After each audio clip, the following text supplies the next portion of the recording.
বহুৰূপী হাসিনাৰ বাবে ভয় খাইছে নকল নোটৰ বেপাৰীয়ে বহুতৰ নাম লৈছে আৰু বহুতৰ নাম লব হাসিনাই হাসিনাৰ স্বীকাৰোক্তিত ওলাল 4,50,000 টকাৰ জাল নোট হাসিনাই কি কয় হাসিনাই কি কৰে সকলো ৰহস্যৰে আৱৰা জুনমনিৰ মৃত্যুৰ দৰে ৰহস্য আৰু সন্দেহজনক এই চৰিত্ৰ নাম হাসিনা বেগম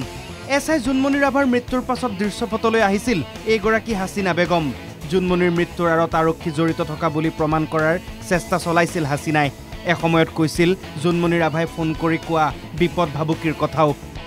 জুনমনিৰ ঘটনাক লৈ গুৰুত্বপূৰ্ণ চৰিত্ৰ হৈ পৰিছিল হাসিনা সন্দেহৰ চকুৰেও চাইছিল বহুতে নকল নোট পুনৰ ইমান খবৰ হাসিনাৰ ওচৰত কেনেকৈ 10 আগষ্টত গুৱাহাটীৰ হোটেলৰ পৰা হাসিনা গ্ৰেপ্তাৰ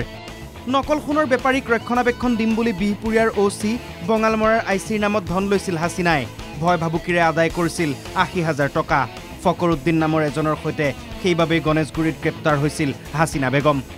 হাসিনাৰ ঘৰত অভিযান চলাই আৰক্ষীয়ে জব্দ কৰিছিল বৃহৎ পৰিমাণৰ নকল সোণ বিহপুৰীয়া নাওবৈচা লালুক আৰক্ষীয়ে চলোৱা অভিযানত জব্দ হ'ল জাপে জাপে নকল নোটো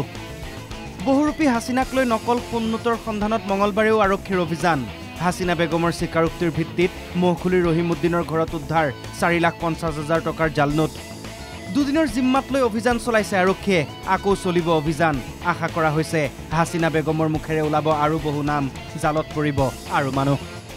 নাওবৈচাৰ পৰা নিতুল বৰাৰ সহযোগত লখিমপুৰৰ পৰা হেমন্ত বেজ NKTV+